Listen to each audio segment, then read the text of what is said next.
찬양 너무 감사합니다. 어제 11시 반까지 연습하셨는데 너무 고맙습니다. 제가 잠깐 기도하겠습니다. 저희를 사랑하시는 하나님 아버지 감사합니다.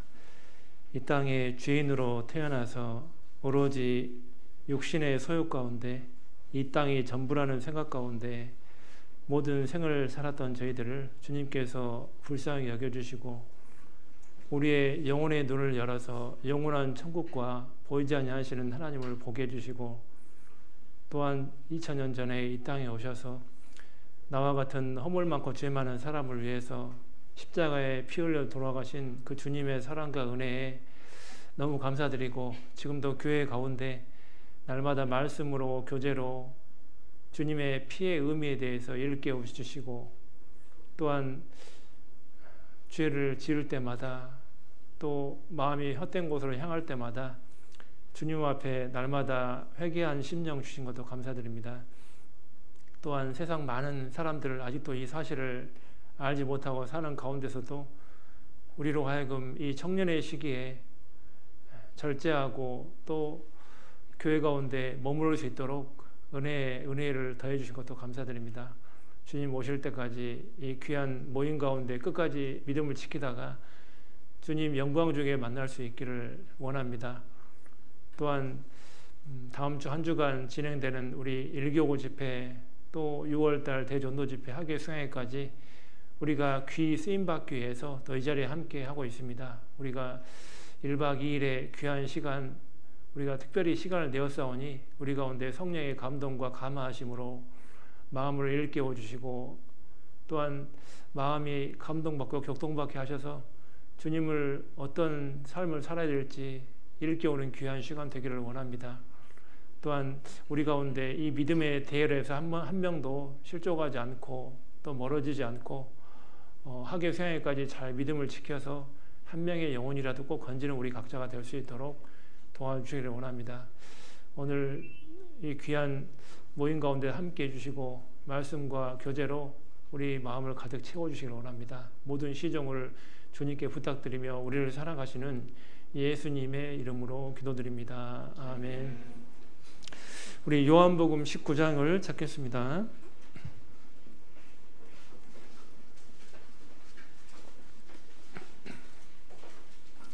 요한복음 19장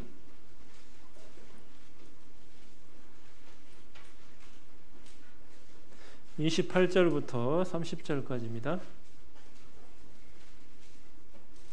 요한복음 19장 28절부터 30절입니다. 한번 같이 읽어보겠습니다. 이후에 예수께서 모든 일이 이미 이룬 줄 아시고 성경으로 응하게 하려 하사 가라사대 내가 목마르다 하시니 거기 신포도주가 가득히 담긴 그릇이 있는지라 사람들이 신포도주를 머금은 해웅을 구슬초에 메어 예수의 입에 대니 예수께서 신포도주를 받으신 후 가라사대 다 이루었다 하시고 머리를 숙이시고 영원히 돌아가시니라. 이번 수련의 주제가 이제 내가 목마르다 이제 그 주제인데요. 우리 예수님이 십자가 위에서 7마디 말씀하신 게 이제 십자가 가짜에다가 윗상자 써가지고 가상 7원이라고 이렇게 말씀하시는데 그 중에 이제 내가 목마르다 주제가 들어있거든요. 7마디 중에. 그래서 이제 그것이 예수님의 마음을 표현하기도 하고 또 이 땅에 살아서 또 살아가는 모든 그리스도인들에게 하나님이 우리에게 복음을 주셨고 생명에 필요한 것을 다 주셨는데 그 모든 것을 통해서 우리가 어떻게 나머지 생애를 살아가야 될지 이제 이 말씀이 간단한 내용인 것 같지만은 상당히 무거운 주제고요. 왜냐하면은 하나님의 마음이 다 들어있는 말이기 때문에 단순히 그냥 한마디일 뿐이지만 영원 전부터 사실은 우리를 향한 그 마음이 여기 들어있기 때문에 또 지난 수요일 날도 이한 목사님께서 의에 줄이고 목마른 자에 대해서 잠깐 말씀하셨는데 이제 그거 내용을 통해서도 우리가 이제 교훈을 받으셨겠지만 오늘은 또 조금 더 확장해가지고 다른 의미에 대해서 조금 생각을 좀 해보려고 합니다. 됩니다. 오늘 에레미야 성경도 좀 가지고 좀 묵상도 좀 하고, 그리고 예수님 하나님 또 성부 하나님 성자 예수님에 대해서 조금 마음도 조금 배우고, 또 나머지를 우리가 그렇게 하기 위해서 어떻게 살아가야 될지 6, 7가지 정도 조금 교훈을 조금 받아보는 시간이 되면 좋겠어요. 그래서 여기 그 내가 목마르다 이 내용은 사실 예수님이 그 우리 죄를 해결해 주시기 위해서 채찍을 120대를 맞았다고 기록에 나와 있거든요. 성경에는 나오지 않지만은 유전되는 내용에 기록되어 있어요. 그래서 그 120대 채찍을 다 맞았다고 돼 있는데, 그러면서 피를 많이 흘렸잖아요. 그래서 피를 많이 흘리면 의학적으로 목이 굉장히 마르게 돼 있거든요. 그러니까 목이 마르다 그 말 속에 예수님의 그 희생이 들어가 있는 거예요. 왜냐하면 피를 많이 흘렸잖아요. 그러니까 그 목마르다 그 의미 안에 그 희생에 대한 의미가 들어가 있고, 또 의미는 뭐냐면 예수님이 이 땅에 하나님이신데 오신 이유가 있잖아요. 영혼을 건지고자 하는 목마름 때문에 오셨기 때문에 이제 그런 마음도 들어가 있고, 또 복음을 다 이루신 다음에 이 땅에 구원을 받은 사람들 교회가 있는데, 이 교회가 주님의 이 목마름을 해결해 주기를 원하는 거예요. 이때 포도주를 마시지 않았거든요. 예수님이 입에만 댔다가 안 마셨어요. 근데 나머지 이제 이 땅에 2000년 동안 교회가 이제 존재하는데, 그 2000년 동안 예수님은 구원을 완성하셨고 이제 그 복음을 전파해야 되는데 그 일을 교회에다 맡겨놨거든요. 그래서 그 교회를 통해서 하나님이 머리로 계시잖아요. 그 교회를 통해 하나님은 땅 끝까지 복음을 전해서 이뤄진 영혼들이 하나님께 돌아오기를 원하는 그 목마름이 있어요. 그래서 이제 그런 여러 가지 목마름에 대한 내용이 있는데, 먼저 이제 성부 하나님이 우리를 향한 마음을 조금 잠깐 생각해 볼게요. 자, 이사야 53장. 이 성부 하나님이 예수님을 향해서 어떤 마음을 먹고, 자, 이사야 53장 10절입니다.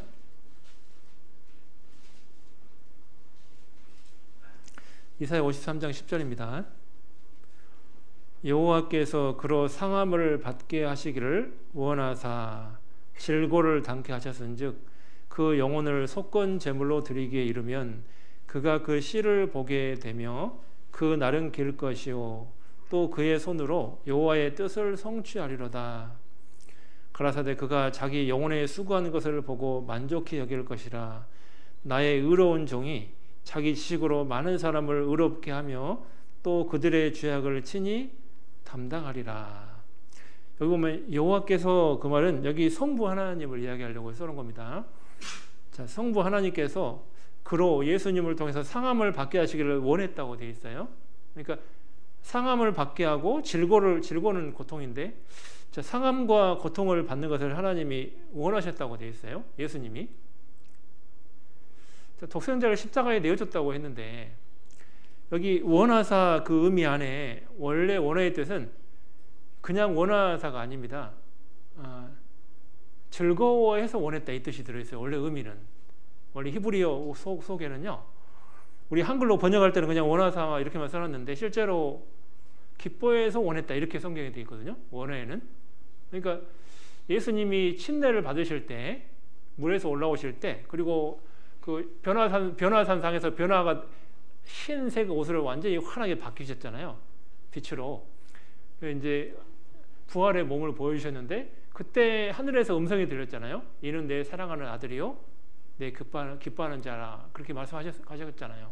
그러니까 예수님이 이 땅에 오신 이유가, 침례는 십자가에 죽을 걸 염두에 두고 침례를 받으신 거니까 그것이 하나님이 정말 기뻐하는 일을 했다 그 말이에요. 예수님이 할 거라는 거예요.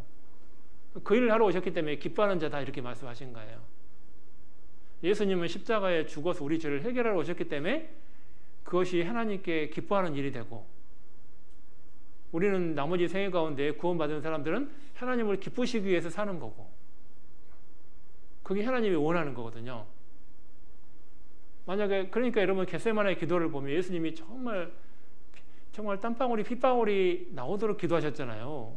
3번이나 기도하셨는데, 거기 정말요 십자가에 죽는 게 예수님도 엄청난 고통이잖아요. 사실은 쉬운 게 아니고 어마어마한 고통, 어마어마한 그 안에는 애끓는 그 마음이 들어가 있고, 정말 장차 그 바다의 고통과 또 수모와 사람들의 무시와 멸시와 천대 모든 게 다 들어있는 속에서 이 고난의 잔을 마셔야 되니까 얼마나 이게 힘든 고통이었어요. 예수님한테도 사실은 완전한 인간으로 오셨잖아요. 그래서 그 인자라는 뜻이 완전한 인간으로 오셨다는 뜻이니까, 하나님의 아들이. 그래서 완전한 인자로 오셨기 때문에 예수님은 마귀의 시험도 받았잖아요. 하나님으로 오시면 시험 받을 수가 없어요, 마귀한테. 근데 완전한 인간으로 오셨기 때문에 시험 받은 거거든요. 그래서 시험 받았다 그 말은 완전한 인간으로 오셨다는 거예요. 우리처럼 똑같이 피곤하고 아프고 배고프고 똑같은 완전한 인간으로 이렇게 오신 거예요. 그러니까 예수님 모르는 사람은 예수님의 채찍맞는 게 하나님이 뭐가 아프냐 이렇게 말할 수 있지만, 완전한 인간으로 오셨기 때문에 우리하고 똑같은 고통을 느끼는 거니까 상상 우리는 그렇게 120대 맞아볼 일이 없지만 우리가 생각하면 상상을 초월하는 고통이겠죠. 사실 그 당시에 채찍은 아시겠지만 동물 뼈조각이나 쇠조각이 달려있잖아요. 옷 벗기고 한 대만 맞아도 살 다 찢겨 나가잖아요.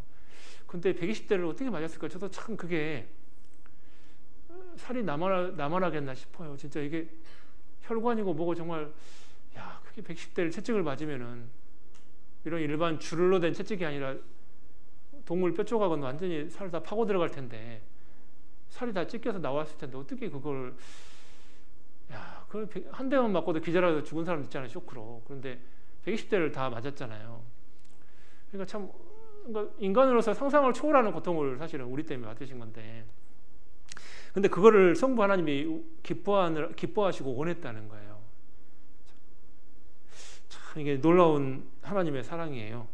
그리고 그것만 그러신 게 아니라 이게 그 아래도 그걸 통해서 이루어질 일이 거기 나와 있죠. 그가 그 씨를 보게 되며 그날은 길 것이다. 그 씨를 보게 되는 게 우리잖아. 우리가 씨잖아요. 우리가 태어날 때는 아담의 씨로 주인종의 괴수와 같은 그 인생으로 태어났는데, 우리가 주님을 만나가지고 이제 거듭나가지고 주님 하나님의 씨가 됐잖아요. 이거 씨 그죠? 그날은 길 것이다. 왜? 영원한 속죄니까 길죠. 그날은 길 것이다. 왜? 영원한 속죄니까. 영원한 속죄니까 길잖아요. 영원히 가니까.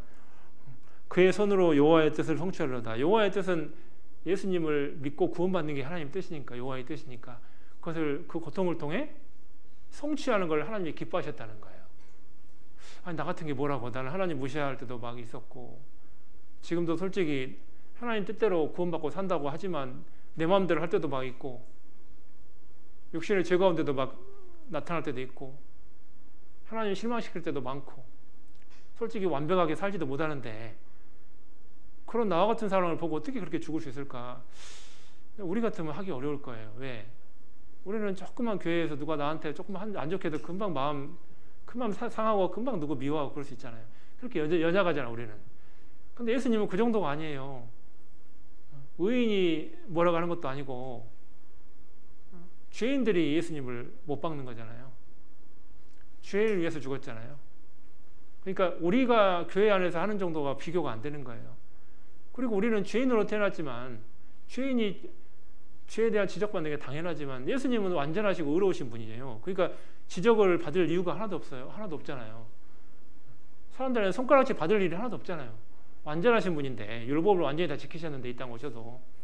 근데도 사람들은 예수님 무시하고 폄하하고 헐뜯고 비방하고 막 그랬잖아요. 계속 호시탐탐 예수님 무너뜨리려고 했잖아요. 유대 종교가들도 그렇고 바리새인 서기관들 사두개파들 계속 와서 예수님 시험했잖아요. 계속. 예수님이요 다 참았잖아요. 사실은. 그러니까 이게 그러면서도 침 뱉은 것도 참으셨죠. 조롱하는 것도 참았죠. 갈대에 손을 이렇게 쥐고서 막 네가 왕노릇 해봐라. 갈대로서 홀 대신 갈대 쥐어줘 놓고 네가 유대인의 왕이라면서 왕노릇 해봐. 십자가에 못 박혔을 때는 어때요? 네가 그리스도면 너 구원해봐. 그리고 우리도 구원해봐. 왜 그러고 십자가에 못 박혀 있어? 네가 하나님이면 왜 그렇게 초라하게 십자가에 고통받고 있는 거야? 하나님은 내려봐. 사람들 밑에서 조롱했잖아요. 전부 다. 지나가는 사람들도 그렇고 유대인들도 그렇고 다. 근데 그러한 그 수치를, 그러한 조롱을 다 받으면서도요, 예수님이 흥분했다든지 뭐 기분 나빴다든지 뭐 그런 게 없잖아요, 성경에. 참 놀라운 거예요, 사실은. 제가 예수님 생각할 때마다 어떤 생각이 드냐면, 야, 우리는 조금만 나한테 누가 소원하게 해도 막 금방 뭐 감정 상하고 막 금방 성격 드러나고, 막 누가 전도하다가도 누가 조금만 막 대적하면 막 갑자기 감정 상해가지고 막 다시는 안 전해버린다, 막 그런 말 속으로 금방 그런 생각하고. 우리는 그 정도밖에 안 되는데, 예수님은 그 정도가 아니라 이렇게 고통을 심하게 받아도 같이 대적하지도 않으시고, 자기 변명하지도 않으시고, 묵묵히 이렇게 도살장으로 끌려가는 어린 양처럼 묵묵히 이렇게 자기를 가잖아요. 참 놀라운 거예요, 이게. 우리는 교회 안에서도 조금 봉사하면 나도 모르게 자기를 드러내고자 하는 마음도 있고, 조금만 칭찬받으면 괜히 으스간 마음도 생기고. 근데 예수님은 칭찬은 그냥 온통 비방만 받았잖아요, 비방. 그죠? 누가복음 2장하고 누가복음 22장에 보면은 예수님에 대한 두 가지 큰 표현이 나와요. 예수님은 뭐 댁에서 태어났다고 나왔죠? 누가복음 2장에는 6글자. 예수님은 비방받는 표적댁에서 태어났다고 이렇게 성경에 나오거든요. 누가복음 2장에 예수님은 비방받는 표적이 되려고 태어났다 이렇게 성경에 나와요. 아니, 누가 애가 태어났으면 모두의 기쁨의 대상이 돼야 되는데 무슨 비방받으려고 누가 태어나나, 이게 애가. 그렇잖아요. 이상한 말이잖아요, 그게. 여러분의 자녀가 누가 태어났으면, 조카가 태어나면 모두가 이뻐해주고 막 그러지, 뭐 애 보면서 너는 비방받으려고 태어났어, 이렇게 한 사람이 있어요? 그런 사람 있을까요, 세상에? 너는 평생 동안 비방받으려고 태어났어, 막 이렇게 말하는 사람 없을 거예요. 애 태어날 때 다 기뻐하고 좋아하고 막 이러지, 뭐 거기서 뭐 얘를 향해서. 그런 사람 없을 거예요. 근데 예수님은 그런 소리 들었잖아요. 태어나자마자 이 아이는 비방받는 표적이 되게 태어났다. 누가복음 22장에는 뭐라고 되어 있어요? 5글자. 6글자구나. 불법자의 동류라고 되어 있어요.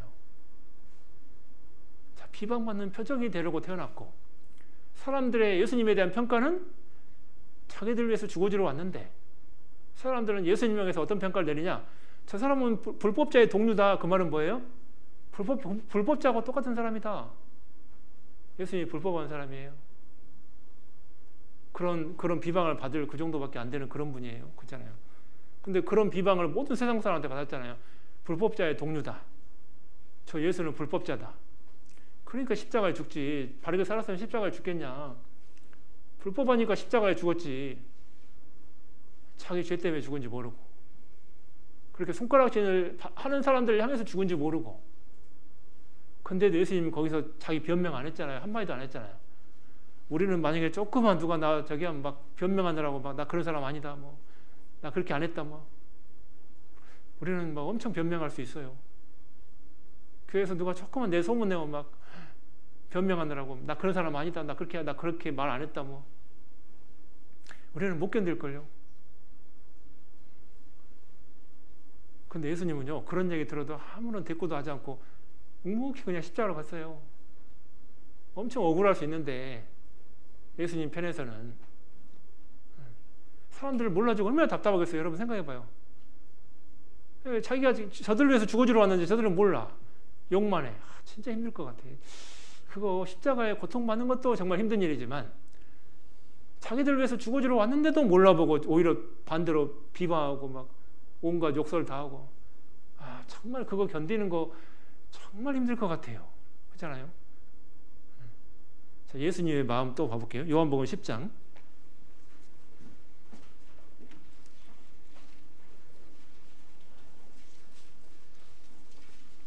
요한복음 10장 15절입니다.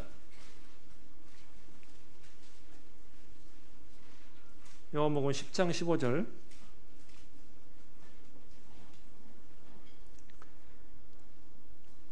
아버지께서 나를 아시고 내가 아버지를 아는 것 같으니 나는 양을 위하여 목숨을 버리노라. 또 이 우리에 들지 아니한 다른 양들이 내게 있어 내가 인도하여야 할 터이니 저희도 내 음성을 듣고 한 무리가 되어 한 목자에게 있으리라. 아버지께서 나를 사랑하시는 것은 내가 다시 목숨을 얻기 위하여 목숨을 버림이라. 자, 18절은 같이 읽겠습니다. 이를 내게서 빼앗는 자가 있는 것이 아니라 내가 스스로 버리노라.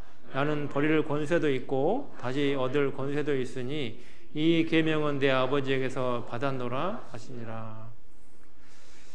자, 내가 스스로 목숨을 버린다. 예수님이 그렇게 말씀하셨어요. 빌라도가 예수님 향해서 이렇게 말했거든요. 내가 너를 죽일 수도 있고 너를 풀어줄 수도 있다. 그렇게 말했거든요. 나는 그런 권세가 있어. 그러니까 예수님이 말씀하셨거든. 네가 권세 있는 게 아니야. 하나님이 허락하지 않으면 안 되는 거야. 네가 권세 있는 게 아니야. 여러분, 예수님이 죽는 것은 빌라도가 자기 마음대로 죽이는 게 아니에요. 착각하면 안 돼요. 우리가 세상 사람들은 착각해요. 빌라도가 죽였다고. 아닙니다. 그건 뭘 성경 반도 모르는 사람이 하는 얘기예요. 예수님이 스스로 목숨을 버린 거예요. 하나님이 허락하지 않으면 감히 어떤 사람이 하나님을 죽여요? 말도 안 되는 거죠. 누가 감히 하나님을 이겨요? 누가 감히 하나님을 죽여요? 말도 안 되는 얘기예요. 예수님이 원하지 않으면 안 된다 그 말이에요. 예수님이 십자가에 죽기를 원하니까 그 십자가에 죽으시는 거지. 그러니까 예수님이 그 때를 맞췄잖아요. 때가 참 예수님 태어나고 아직 내 때가 안 됐다고 몇 번 말씀하셨거든요.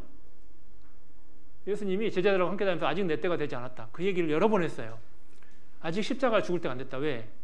예수님은 3년 반의 공생애를 채우셔야 돼요. 그 사이에는 누가 못 죽인다 그 말이에요. 다니엘서 9장 27절에 예언되어 있죠. 예루살렘 성을 중사할 때부터 그죠? 7일회가 지날 거다. 62일회가 지나고 7일회가 지날 거다. 그게 계산된 거예요. 예수님 십자가에 죽는 것은 누구 마음대로 죽이는 게 아니라니까요. 빌라도가 대단해서 무슨 유대에서 파견된 총독이라고 막 예수님 죽일 수 있는 게 아니에요. 착각하는 거예요. 빌라도가 자기가 왕이라고 착각하는데 왕 아닙니다. 만왕의 왕 하나님 뜻대로 되는 거예요.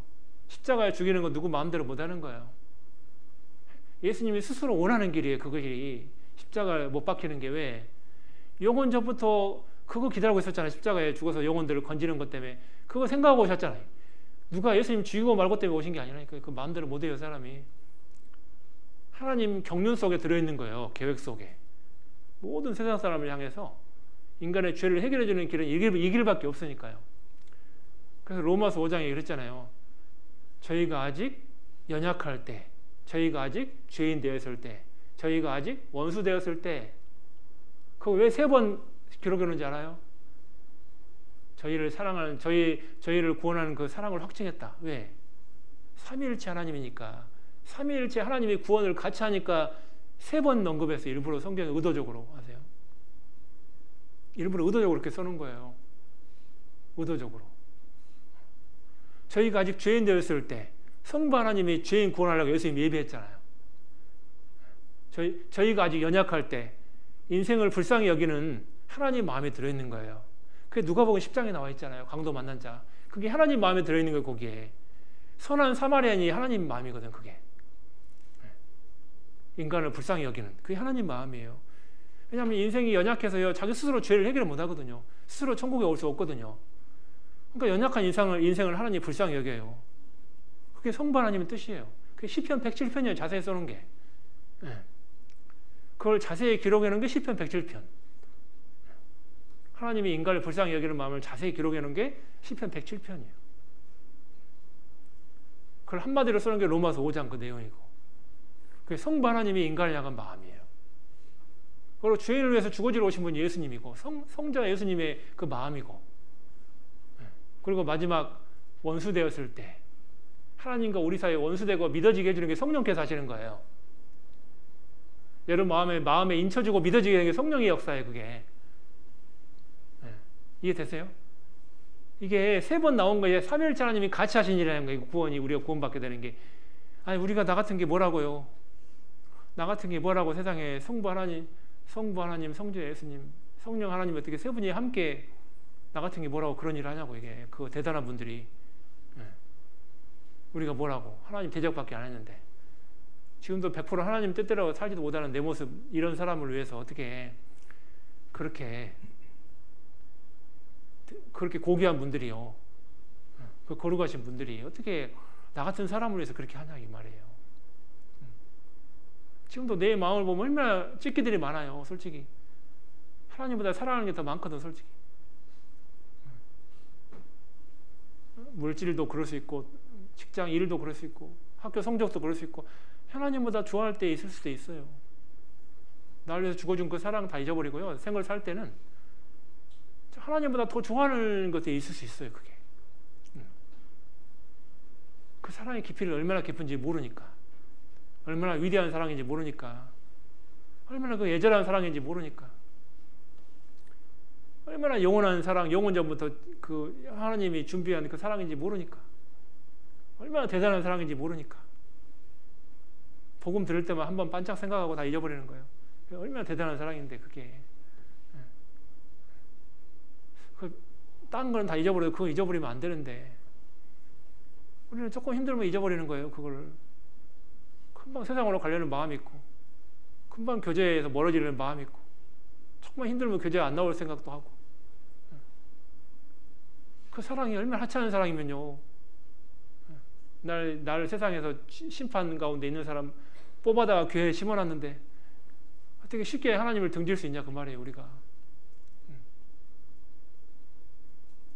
세상에서도요, 대통령이 우리 집 와서 만약에 그런 대접한다고 우리 막 기겁할걸요. 세상 사람들 대통령하고 비교도 안 되는, 대통령 5년짜리밖에 안 되고 그 사람이 무슨 바람을 멈춰요, 뭐 창조를 해요. 대통령이 그런 정도도 안 되는 사람인데도 우리는 대단하게 생각하는데, 하나님은 우리 그렇게까지 대단하게 생각하냐 그 말이에요. 딴 건 다 고사하고라도 나의 구세주인데, 우리는 정말 우리의 그런 마음을 이렇게 보면은 정말 이게, 하나님은 스스로 자기 목숨을 일부러 나 같은 사람을 위해서 버리셨다. 그 권세를요, 날 위해 쓰신 거예요. 그 권세를, 대단한 분이 자기 목숨을 버리는 권세를 스스로 날 위해 쓰셨잖아요. 빌라도 때문에 한 게 아니고.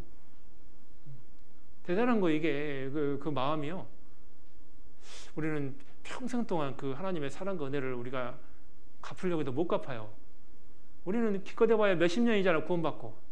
예수님은 영원 전부터 준비를 하는데 이 기간이 비교가 안 되잖아요. 이게 비교가 되나요? 이게 내가 구원받고 주님께 좀 쓰임받는 시간 그거 몇 년 돼요.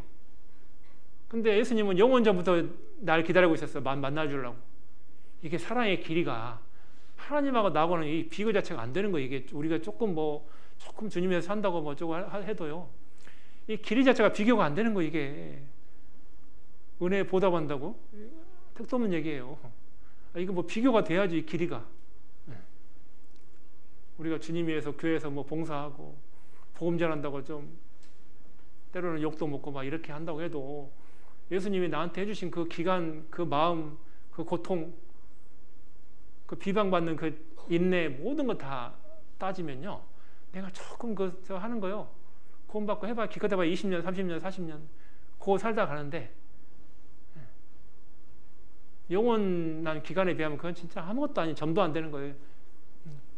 근데 그것조차도 제대로 안 하면, 그 기간조차도 우리는 너무 빚진 자인데 너무 하나님 앞에 부끄러운 거 아니냐 그 말이에요. 생애가 그 기간에 비해서, 그 마음에 비해서 내 마음과 하나님 마음을 비교해 봤을 때 너무 차이가 크잖아요.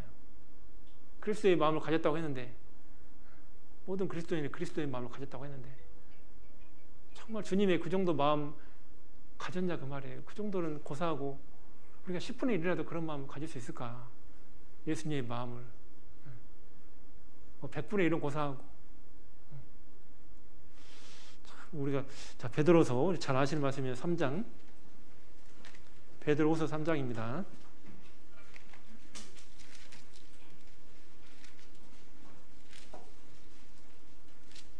베드로서 3장 8절입니다.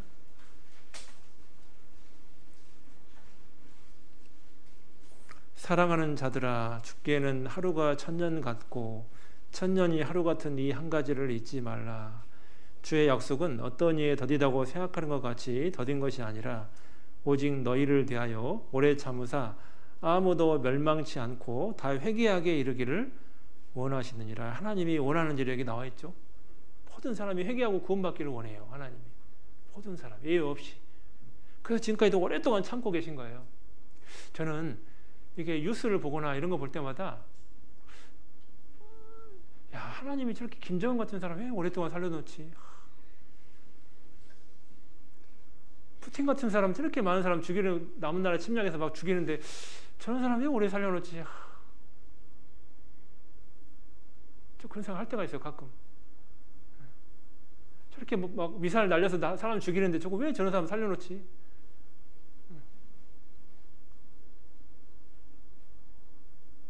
그런 생각할 때가 많이 있어요. 남은 나라 쉽게 사람 막 죽이는 사람 왜 살려놓냐? 왜 살려놓을까? 근데 이 말씀 보면 하나님은 그 사람도 하나님의 형상을 닮아 창조했기 때문에 그런 사람도 하나님이 기다리시는구나. 일단은 회개하고 안 하고는 그 사람이 선택할 문제지만 일단은 하나님은 하루가 천년처럼 기다리는구나. 여러분 하루가 천년처럼 생각하면 어느 정도일까요? 천년이 하루면요. 천년의 시간을 하루처럼 생각한다. 이게 좀 어마어마한, 얼마나 여러분 만나고 싶으면 천년을 하루처럼, 그죠? 천년을 못 기다려. 너무 보고 싶어서 하루 정도로 됐으면 좋겠어. 막.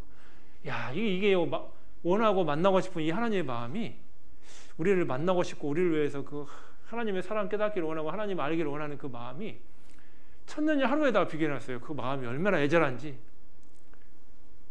야곱이 라헬을 얻기 위해서 7년을 수일처럼 여겼다고 돼 있죠. 7년을 수일같이 여겼다. 야곱이 삼촌 라반의 집에서 그 고생할 때요, 7년 고생을 며칠로 여겼대요. 며칠. 얼마나 라헬을 좋아하면요 며칠로 여길까요? 정말 하나님의 사랑을 표현한 거거든요. 자, 우리도 누군가를 기도하고 있고 누군가를 전도하려고 하고 있고 내가 누군가를 위해서 참고 누군가 나한테 이렇게 상처 주고 이런 분을 참을 때 자, 우리는 어떤 마음을 가질까? 우리도 정말 주님처럼 수일처럼 여길 수 있을까? 7년을 수일처럼. 우리가 그 정도 사랑을 나타낼 수 있나 지금? 그 정도 마음을 가지고 사나? 아니면 마음이 좁아서 금방 속상해하고 금방 성격 드러나고 금방. 참 7년을 수일처럼. 그런 마음. 우리가 그런 마음을 가지고 산다면 정말 많은 사람 건질 수 있을 거라고 생각해요. 또 교회 안에 형제자매들 정말 사랑을 많이 느낄 거예요. 서로서로. 오래 참아주기 때문에. 정말 교회가 사랑이 더 넘칠 거예요. 근데 그렇게 못할 때가 많은 거예요. 주님의 사랑을 잘 모르니까 그런 거예요. 어떤 사랑인지. 자기가 천년을 하루같이 그런 사랑을 받은 사람인데도 불구하고 자기는 정작 그렇게 안 한단 말이에요. 아니, 예수님은 나한테 그렇게 해줬는데 나는 그렇게 남을 향해서 안 해. 참, 이게요. 합당한 게 아니잖아요, 이게 지금. 이게 1만 달란트 빚져서 탕감해 줬더니 300데나리온 사람 멱살 잡은 거 똑같잖아 지금.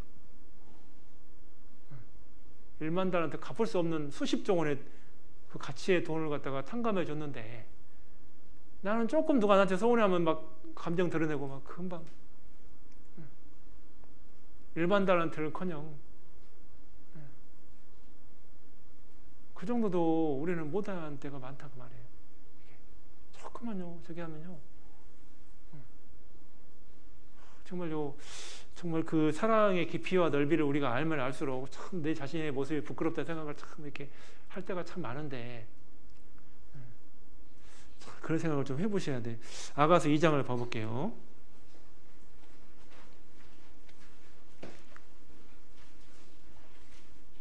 아가서 2장입니다.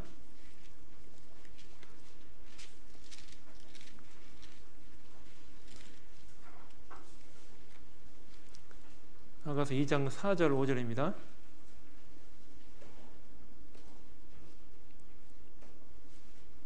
4절 5절 한번 같이 읽겠습니다.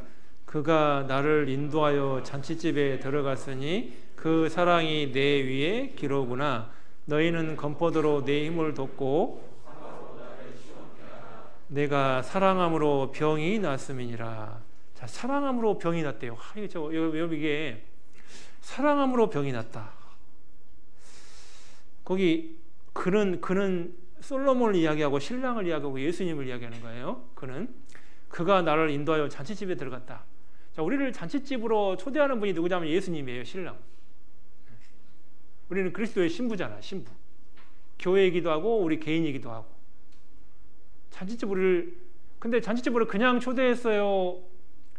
의의 옷을 입혀서 초대했어요? 예복을 입혀서 초대했어요? 예복을, 주님의 피로 산 예복을 입혀서 우리를 천국의 잔치로 초대했죠? 천국에 가서 혼인잔치 할 건데, 신령 환란 때. 그 혼인잔치로 우리를요, 예수님 피 흘려서 산 그 의복으로요, 우리 죄를 깨끗이 씻은 다음에 그 예복을 입혀서 우리를 천국으로 이끌어 드리는 거예요. 잔치집으로. 하나님의 그 어마어마한 희생이 들어가 있는 거예요. 그 안에. 그리고 거기 그 사랑이 내 위에 기라고 되죠. 기. 플래그에 플래그. 깃발. 왜 그러냐면, 왜 깃발이라고 살았냐면, 예수님이 십자가에 죽어서 누구의 머리를 깨뜨렸죠? 사탄의 머리를 깼죠. 사탄의 권세를 깨뜨렸잖아요. 예수님이 영원한 권세를 깨뜨려 버렸잖아요. 예수님이 승리하셨잖아요. 십자가로 승리했다고 되어 야고보서 1장에. 진리로 우리를 낳았다. 십자가로 우리 승리했다고 되어 있거든요. 성경에. 십자가로. 골로새서에 보면은 십자가로. 예수님이 십자가로 이겼어요. 그 고통을 통해서 있잖아요. 그러니까 십자가를 통해서, 그 희생을 통해서 우리를 갖다가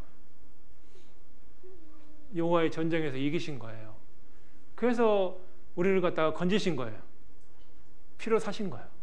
어마어마한 희생을 통해서 승리하신 거예요. 죄를 다 해결하셔가지고 마귀의 권세를 다 빼뜨렸잖아요. 빼냈잖아요. 아가리에서 지옥 갈 뻔했는데. 그렇죠? 자, 그 깃발 안에는 어떤 의미가 있냐면, 자, 승리라는 의미가 있고, 또 하나는 소유의 의미가 있어요. 소유권.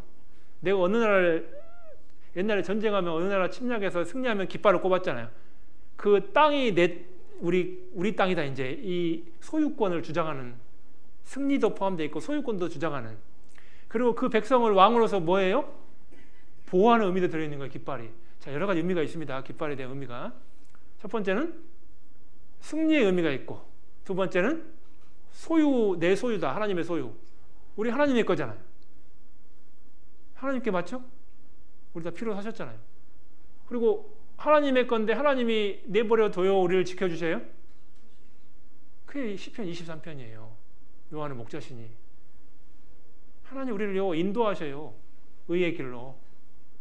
그리고 우리에게요, 우리를 보호하셔요. 왜? 아버지니까. 우리는 아들이 되고 아버지가 됐기 때문에 우리를 보호하신다고. 그리고 인생을 인도하는 의미도 들어있어요. 그 안에, 깃발 안에. 여러 가지 의미가 그 안에 들어있는 거예요. 신부이기도 하고 우리를 보호하고 인도하는 의미도 들어있는 거예요. 우리를 지켜준다는, 사단으로부터 지켜준다는 의미도 들어있는 거예요. 그 의미 안에 여러 가지 의미가 동시에 포함되어 있는 거예요. 그걸 알면 알수록 우리가 어떻게 될까요? 내가 주님을 사랑으로 병이 났다. 이런 마음이 생겨야 돼. 원래 이게 정상인데, 이게 원래 어마어마한 성경을 매일 묵상하는데 그런 마음이 없다. 그리스도인 맨날 읽는데 뭐가 이상하잖아요.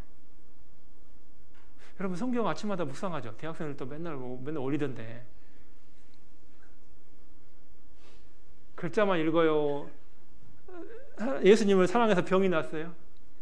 매일 읽으면 병 났을 것 같은데. 상사병, 예수님을 향한. 그게 정상이어야 되는데. 말씀의 이론과 지식이 아닌데. 성경 전체는 예수님에 대한 얘기고 사랑이 처음부터 끝까지 창세기부터 요한계시록에 기록되어 있는데 그걸 매일 묵상하는데요. 내가 예수님을 그렇게까지 사랑하지 않아.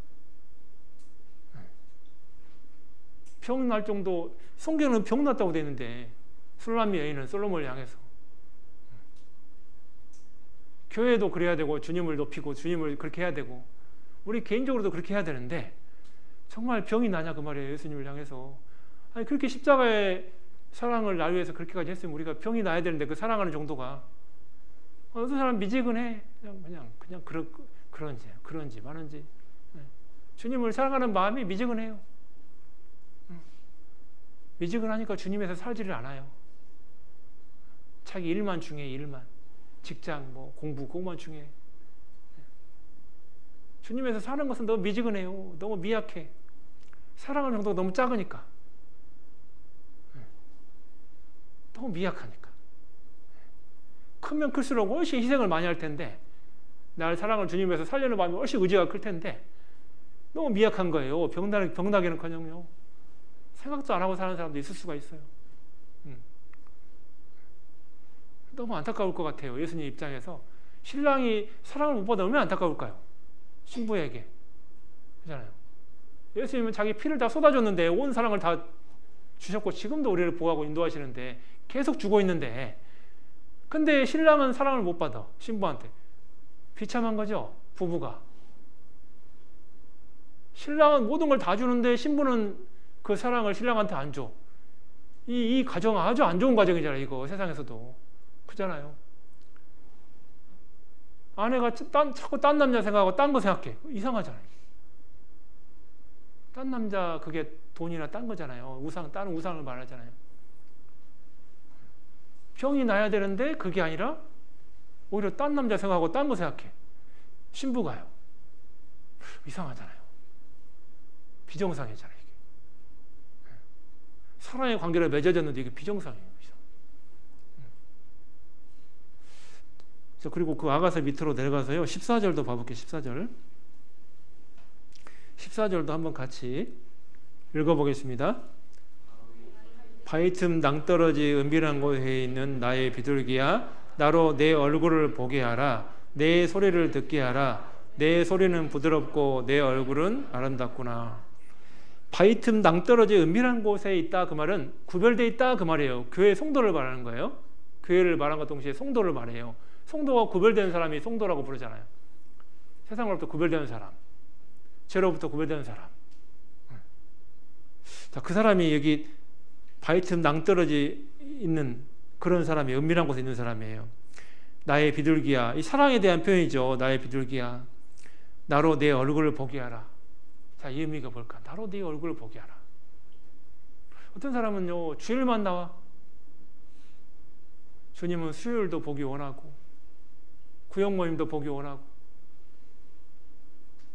신방 때도 보기 원하는데 청년의 신방 때도 보기 원하는데 주일만 와. 하나님은 자꾸 보기 원하는데 신랑은 자꾸 사랑하니까 보기 원하는데 사랑의 대상이 보기 원하는데 보여주질 않아. 이 관계가 비정상이잖아 지금. 그렇다면 아니 부부로 결혼했는데 서로 보여주질 않아요. 이상하잖아요. 여러분요 생각을 한번 잘 해봐야 돼요. 토요일 날도 안 온 분이 있어. 청년인데 이상하잖아요 이게. 하나님 보기 원하는데요 얼굴을 안 보여주는 거예요. 우리 가운데 역사하시는 게 하나님인데요 이 가운데 함께 하시는데 와야 주님 보는 거잖아요. 근데 얼굴을 안 보여주는 거예요. 자기 필요할 때만 오는 거예요. 이상하잖아요. 그 사랑에 비해서 은혜에 비해서 너무 미약하잖아요. 자, 그리고 또 뭐 하기 원해요? 내 소리를 듣게 하라. 듣게 하라. 자, 이것도 중요해요. 내 소리를 듣게 하라. 여러분 매일매일 기도하세요. 형식적인 기도 말고 진짜 기도 말하는 거예요. 진짜 살아있는 기도 말하는 거예요. 늘상 하던 습관적인 기도 말하는 게 아니에요. 형식적인 기도 말하는 게 아니에요. 진짜 진실된 기도를 말하는 거예요. 하나님 앞에. 진짜 진실된 기도. 매일매일 정말 주님 앞에 매달려요. 그렇게 살아요. 매일 주님께 매달려서 맨날 그 기도의 삶을 살아요. 주님의 음성 맨날 듣게 그렇게 살아요. 내 소리를 내가 듣게 하라고 했는데 그리스도인요 주님께 울부짖질 않아. 그러면 그 사람은요 신앙생활을 포기하는 거예요. 자기 힘으로 잘 살겠다는 거잖아요. 자기 힘으로 할 수 있다는 얘기잖아요. 그거부터가 착각이잖아 완전히. 하나님은 보기도 원하시고 듣기도 원하시고 자, 그걸 원하시는데 사랑한다는데 그것도 안 보여주고 안 듣게 하면 이상하잖아요. 정상적인 게 아니에요. 비정상인 거예요. 아니 서로 사랑하는데 얼굴도 안 보여주고 듣기도 안 해. 그럼 이상하잖아 그게. 사랑의 관계가 아니든지 구원을 안 받았든지 구원을 받았으면 보여주고 들려주는 게 맞잖아요. 사랑의 관계인데 신랑과 신부가 됐으면 구원 받아가지고 그게 정상이지 정상. 이거 당연한 얘기 하고 있는 거죠. 특별한 얘기 하는 게 아니에요 지금. 당연한 얘기인 거예요. 예수님하고 우리가 신랑과 신부가 됐으면 당연한 얘기 하고 있는 거예요. 당연한 얘기. 여러분요 우리가 생을 살면서요 정말 우리가 주님 모실 날이 가까워요. 주님에서 살 수 있는 시간도 별로 많지 않고 산다고는 하지만요 그 시간이 그렇게 길지 않을 거예요. 세상 데려가는 거 모습 보면은 뉴스를 맨날 보면요 지금 러시아 우크라이나 전쟁도 더 막 이렇게 더 자꾸 급진되고 있더라고. 이제 러시아가 이제 핵무기도 준비하고 있더라고. 제가 그거 보면서 서방이 자꾸 같이 덤비니까 미국도 막 300km 가는 미사일 제공하고 막 더 러시아를 공격하니까 이제 전 서방과 미국이 다 우크라이나 편드니까 이제 핵무기 준비하더라고요. 아니 수십 개 나라가 러시아 한 나라 덤비는데 가만히 있겠어요 러시아가? 핵무기 준비하지 다 이기려면 재래식 무기로는 안 되는데 이게 몇십 개 나라가 덤비는데 러시아 한 나라가 이게 상대가 안 되잖아요. 그러니까 핵무기를 준비하더라니까 이게요 지금. 여러분 점점 우리는 이제 마지막으로 가고 있어요 이렇게. 여러분 지금 이 시세를 잘 알아야 돼요. 아무 생각 없이 살면 안 돼요. 우리가 공부도 중요하고 직장도 중요하고 다 중요하지만 자기 인생의 성공도 중요하고 다 중요하지만 시세를 잘 판단을 잘해야 돼요. 지금 어느 시대인지 지금 어디로 가고 있는지 이거를 아무 생각 없이 살면 안 돼요. 우리가 하루하루 살면서 있잖아요. 주님이 문 열고 곧 들어올 수 있는 가까이 우리 지금 살고 있어요. 그러니까 이게 하루하루가 시간이 굉장히 귀한 시간이에요. 우리가 그냥 사는 게 아니에요 이게. 예레미야 26장을 잠깐 보겠습니다. 예레미야 26장 20절입니다.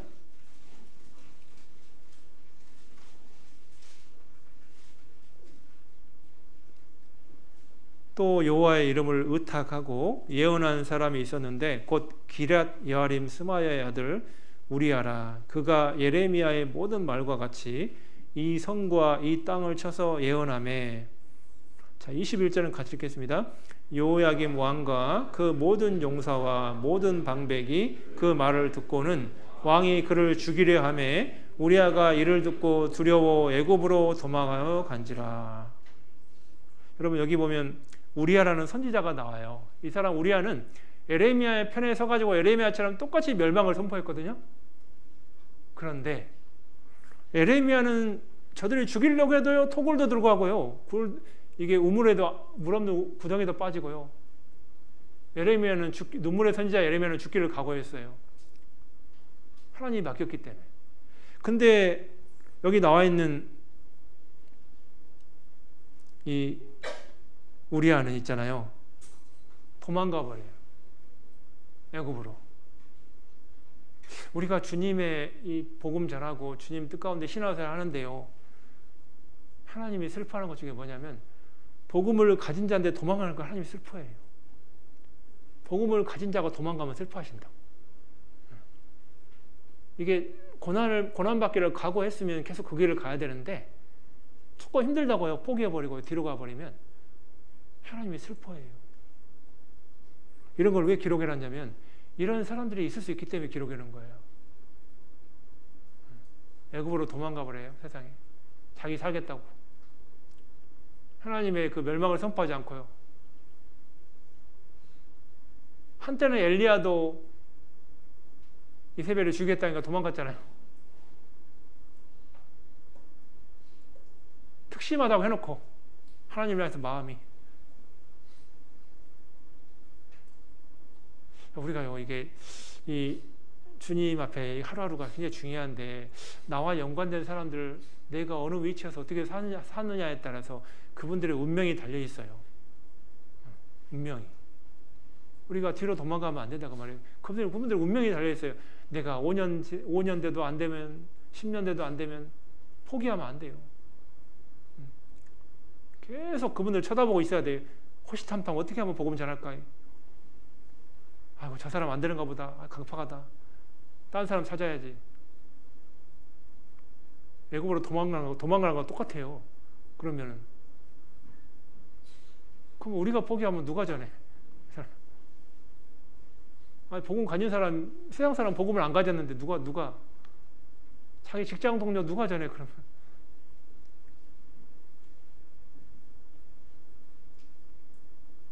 내가 그거 안 하면 누가 전하자고 얘기해요. 아니, 그 직장에 복음 가지고 있는 사람 나밖에 없는데 그 직장에 수백 명, 수십 명 누가 전해? 힘들다고 그냥 안 전해버리고 막 타협해버리면요, 그 일을 누가 해요? 애굽으로 도망가는 거 똑같잖아요. 세상에 없는, 그리스도에 없는 것처럼 빛을 안 드러내면, 숨어버리면 애굽으로 도망가는 거 똑같아요. 그 모습이 복음 앞에서 부끄러운 거예요. 우리가 그럴 수 있어요. 아니, 그렇게 사랑을 깨닫고 내가 안에 있으면 예수님을, 그거 당연한 건데, 아니, 십자가에 죽으라는 것도 아니라 말하는 건데 그것도 우리는 못해. 참, 이게 십자가에 뭐 120대 채찍 맞으라는 것도 아닌데 우리는 말만 하는데도 그것도 못한다 그 말이에요. 이게요. 그럼 도대체 예수님하고 얼마나 차이 이게? 예수님이 날 사랑하는 거에 비해서 우리 예수님 사랑하는 게 얼마나 미약한 거냐 그 말이에요. 아니, 말하는 것도 사람 창피해서 못하면, 이거 뭐 십자가에 죽는 고통 받은 예수님 앞에요, 우리가요, 참 부끄러운 거라 그 말이에요, 우리 그리스도인들이.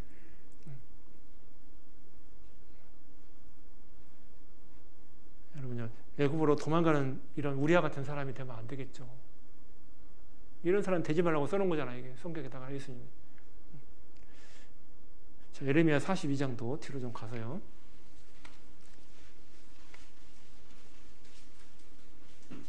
자, 우리가 이런 마음을 가지면 안 될 것 같아요. 예레미야 42장 14절.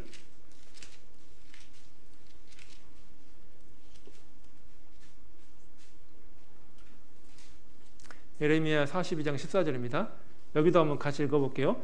또 말하기를 우리는 전쟁도 보이지 아니하며 나팔 소리도 들리지 아니하며 샘물에 빗자도 당치 아니하는 애굽 땅으로 결단코 들어가 거하리라 하면 잘못되리라. 아니, 전쟁도 보이지 않고 나팔 소리도 안 들리고 식물도 곰피밤이 없고 이렇게 편안하게 살고 싶다고 말해요.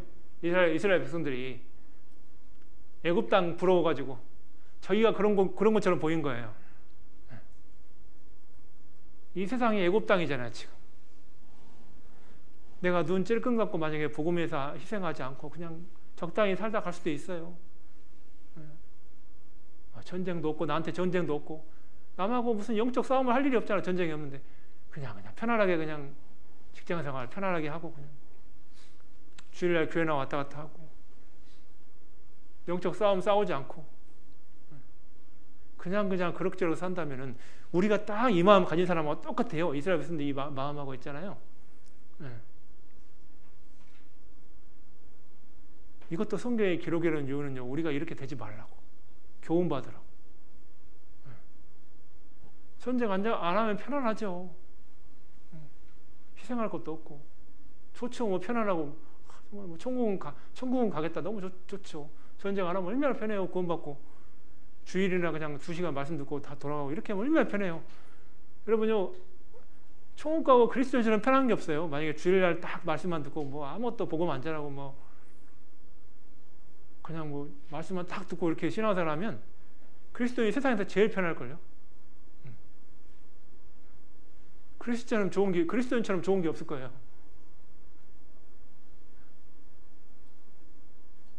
그러니까 이게 정말요. 예레미야 48장도 뒤에 한번 봐보세요. 48장. 자, 이렇게 되지 말아야 됩니다. 예레미야 48장 11절입니다. 예레미야 48장 11절. 자, 이것도 한번 같이 읽어보겠습니다. 모압은 예로부터 평안하고 포로도 되지 아니하였으므로 마치 술의 그 찢기 위에 있고 이 그릇에서 저 그릇으로 옮기지 않음 같아서 그 맛이 남아있고 냄새가 변치 아니하였도다. 자, 이게 모압이요. 고원지대에 살았어요. 큰 두강이 흘렀기 때문에 수원도 엄청 풍부해요. 물도. 그리고 거기에 농사도 너무 잘 돼요. 그리고 물고기도 너무 많이 잡히는 거예요. 그리고 천연 요새예요. 높은 고지대에서 누가 쳐들어오지를 못해. 전쟁도 없지. 먹을 것도 많지. 너무 좋은 거예요. 모압이 사는 게. 만약에 우리가 이렇게 이거 모압처럼 이런 삶을 꿈꾸면 큰일 난다고 말해. 하나님 앞에. 모압 다 멸망당했잖아요. 그리스도인만 이렇게 뭐 전쟁도 안 하고 너무 좋고 뭐 산도 풍족하고 큰 희생도 안 하고 뭐 그냥 편안하게 그냥 신앙생활 하고 이러면요. 육신적으로 너무 좋을지 모르지만 주님 앞에 큰일 날 수가 있어요. 그 바로 앞에 그래서 이 말씀이 기록됐잖아요. 10절에 여호와의 일을 태만히 하는 자는 저주를 받을 것이요 자기 칼을 금하여 피를 흘리지 않은 자도 저주를 당할 것이로다. 여러분, 내가 여호와의 일을 하긴 하지만 태만히 하면 저주받는다고 되어 있어요. 자, 여러분, 하긴 하지만 태만히 하는 거하고 다릅니다. 충성되게 최선을 다해서 하는 거하고 태만히 하는 거하고 다르잖아요. 똑같은 일을 하는데 여호와 일을 적당히 할 수 있거든요. 임원으로서 적당히 할 수도 있고 봉사부서에서 적당히 할 수 있고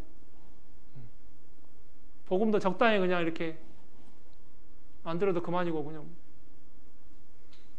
만약에 태만히 하면 저주받는다고 되어 있어요. 그리고 자기 칼을 금하여 피를 흘리지 않는 자도 저주받는데요. 자기 칼을 금하여 피를 흘리지 않는 게 뭔 뜻일까요? 누가복음 12장 답이 여기 나와 있죠. 누가복음 12장에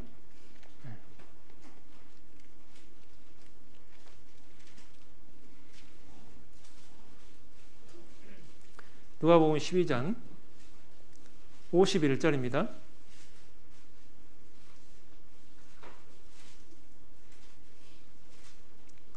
누가복음 12장 51절 내가 세상에 화평을 주려 온 줄로 아느냐? 내가 너에게 이르노니 아니라 도리어 분쟁케 하려 함이로라. 이후부터 한 집에 5사람이 있어 분쟁하되 셋이 둘과 둘이 셋과 하리니 아비가 아들과 아들이 아비와 어미가 딸과 딸이 어미와 시어미가 며느리와 며느리와 시어미와 분쟁하리라 하시니라. 예수님이 서로 사이 좋게 지내게 해주려고 오신 게 아니고 분쟁하게 하려고 오셨대요. 아니 이게 뭔 말이야? 왜 분쟁하려고 사이 좋게 화목하게 해주시지 왜 영적으로 서로 다르잖아요. 지금도 영적 전쟁이 있잖아요. 그리스도 나라의 확장하기 위해서 우리가 살고 있잖아요. 지금 더 많은 사람 땅을 차지하기 위해서 우리 사람 한 사람이 다 나라잖아. 나라 땅이잖아. 땅. 한 사람 구원할 때 우리가 나라가 확장되는 거잖아요. 주님의 나라가. 그의 나라와 의를 구한다는 그 나라가 바로 한 사람 구원받을 때 나라가 확장되잖아요. 확장. 사단으로부터 나라를 확장하는 거잖아요. 자꾸 빼앗는 거잖아요. 우리는 분쟁하려고 사는 거지. 여러분 사람하고 좋게 지내고요. 좋게 지낼 수 있죠. 말씀 안 전하면 좋게 지내죠. 다툴 일도 없고 싸울 일도 없고 사이 좋죠. 서로 사이 좋고 뭐 가족끼리도 사이 좋죠. 말씀 안 전하면 뭐 재밌는 얘기 세상 얘기하고 뭐 개그 콘서트 뭐 그런 얘기하고 재미진 얘기하고 사이 좋죠. 세상 사람하고 맨날 집값 오른 얘기하고 뭐 좋죠. 사이 그런 얘기만 하면 사이 좋아요. 주식 얘기하면 사이 좋고 세상 사람하고요, 말씀 얘기 안 하면 사이 좋습니다. 정말 서로 화목해요. 그리스도인이 자기 숨기면 정말 사이 화목해요. 근데 그리스도인을 드러내는 순간부터 사이가 이제 분쟁이 시작해요. 원수가 돼요. 싸움이 시작돼요. 근데 자기 숨기면요, 사이 너무 좋아요. 세상 사람하고. 가족하고도 사이 너무 좋고, 언니하고도 사이 좋고, 동생하고도 사이 좋고, 부모님 구원 안 받은 분하고 사이 너무 좋고, 말씀 안 전하면. 근데 이거 예수님 뜻이 아니죠. 칼을 금하여 전쟁하지 않는다. 하나님이 저주받는 것도 있잖아요. 하나님 앞에 한번 생각해 봐야 돼요. 나는 지금 사람들하고 관계 속에 정말 분쟁하려고 지금 살고 있나, 아니면 사이만 좋게 그냥 얼굴 붉히기 싫어갖고 좋게 그냥 사이만 지내고 살고 있는지 생각을 한번 잘해봐야 돼요. 내가 있는 그 위치에서 한번 사람들의 이 관계 속에서 내 모습을 한번 살펴봐야 돼. 나는 지금 어떤 모습을 살고 있지? 사람들의 관계 속에 사이만 좋게 그냥 지내고 있나? 세상 얘기 실컷 하면서, 농담이나 실컷 하면서, 좋은 얘기만 실컷 하면서요. 사람들하고. 요즘은 사람들하고 재밌게 해주는 사람이 인기라며요. 유튜브도 맨날 재밌는 얘기 많더라고, 보니까. 이게. 내가 집회 준비하다 보니까 막 맨날 농담 막 엄청나게 그런 거 막 많더라고, 보니까. 요즘은 막 농담 사람들한테 잘해주면 되게 인기 있고 좋아하고. 사이 좋죠. 복음 얘기 안 하면 사이 좋잖아요, 서로.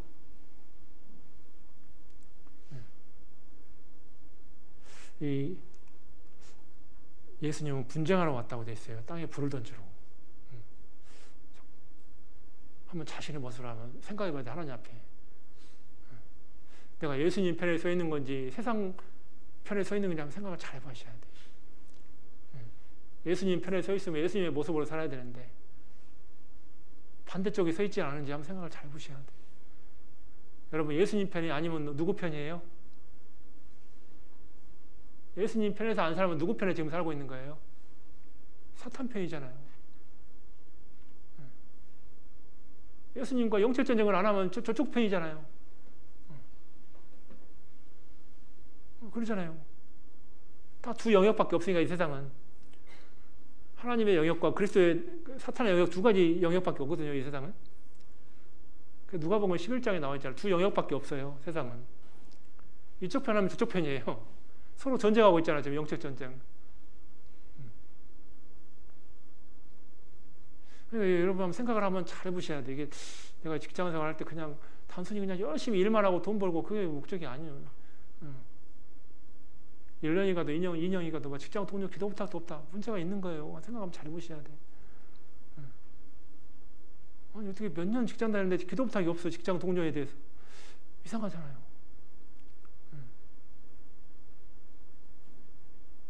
분쟁을 안 하는 거잖아요.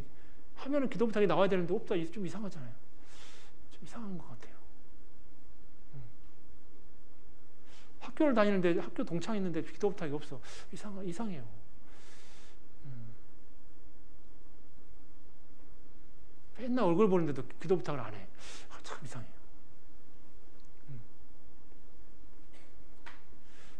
일단은 그런 마음을 가지고 해야 되는데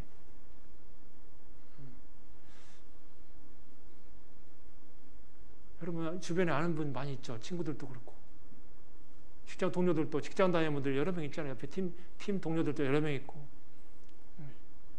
매일 이야기하는 사람도 있고 매일 접촉하는 사람도 있고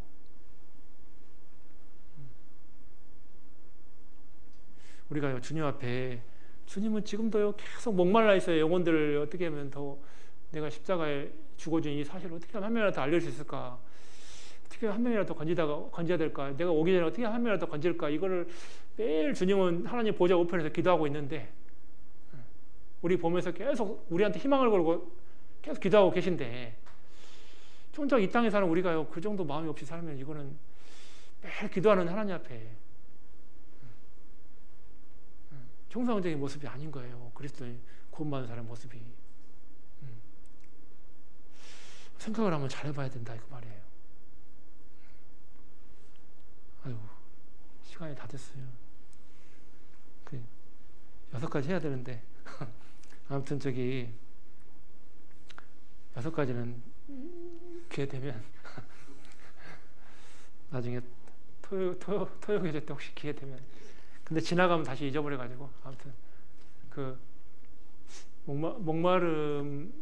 예수님 주님의 목마르는 내용을 어떻게 삶 가운데 살아야 될지를 조금, 그 내용을 6가지가 나와 있는데, 그거는 좀 개인적으로도 한번 생각을 해보시고, 어떻게 내가 예수님의 목마름을, 갈증을 해소할 수 있을까? 어떻게 하면 시원케 해줄까? 내가 어떻게 살아야 예수님의 그 갈증을 시원케 해드릴 수 있을까? 한번 그것도 한번 생각해 봐야 돼요. 예수님의 마음을 시원케 하는, 어떻게 내가 받은 은혜의 사랑에 대해서 어떻게 내가 보답해주는, 어떻게 시원케 해드릴까? 이 고민을 조금 오늘 내일 사이에 많이 해보시면 좋겠어요. 그래서 제가 전반부에 사랑 얘기를 많이 했어요. 우리의 사랑을 좀 일깨우려고. 왜? 우리가 뭔가 받은 사랑에 비해서 너무 미약할 수 있기 때문에 주님의 마음을 시원케 할 수 있는 걸 조금 부서별로 조금 고민도 해보시고, 어떻게 하면 학예 수양에만 이야기하는 게 아니에요. 우리 전 생애를 통틀어서 학예 수양에만 전도 집회가 아니잖아요. 대전도 집회도 마찬가지고요. DVD 보는 것도 마찬가지고, 어떤 거라도요. 영혼 건지는 것은 뭐든지 할 수 있는 거니까. 김포 교회로 데려오기 어려우면요, 그쪽 교회로 가면 돼요. 가까운 다 교회 있잖아요. 직장 가까운 교회도 있고, 직장 동료 사는 집 주변 교회가 있잖아요. 다 교회가 다 있잖아요. 우리 정읍교회가 그래서 좋잖아요. 꼭 뭐 김포교회로만 데려가는 법이 없어요. 영혼 건지는 게 하나님 뜻이지 뭐 우리 그것만 오는 게 뜻이 아니잖아요. 그러니까 그런 마음으로 이렇게 좀 1박 2일 동안 충분히 좀 교제를 조금 하셨으면 좋겠어요. 그게 내 마음에서 계속 맴돌면 좋겠어요. 내가 목마르다. 주님이 목마르신다. 내가 어떻게 할까? 그 생각을 좀 마음에서 많이 맴돌면 좋겠어요. 이 마음이. 예, 말씀 마치고 기도. 그 말씀 제가 기도 잠깐 하고. 예. 하나님 아버지 감사합니다. 또 이번 2024년 전반기 청년의 수련회도 내가 목마르다라는 정말 주님의 귀한 마음이 들어가 있는 가상 실현의 한 부분을 가지고 함께 말씀을 상고했습니다. 우리가 주님의 사랑을 안다고 하지만 정말 조금밖에 모를 거라고 생각이 됩니다. 날마다 성경을 묵상하고 주님 앞에 나아가면서 조금씩 더 깊이 넓게 알아가는 우리들 될 수 있게 해주시고, 혹여라도 우리의 마음이 세상 헛된 곳으로 향하지 않고 주님께 고정되어서 할 수 있도록 도와주시길 원합니다. 나머지 1박 2일 모든 여정도 하나님께서 함께 해주시고, 아무도 마음 다치지 않고 풍요로운 교제의 시간, 은혜로운 교제의 시간 될 수 있도록 도와주시길 원합니다. 이후의 시간도 함께 해주시길 원하오며 우리를 사랑하시는 예수님의 이름으로 기도드립니다. 아멘. 예, 수고했습니다.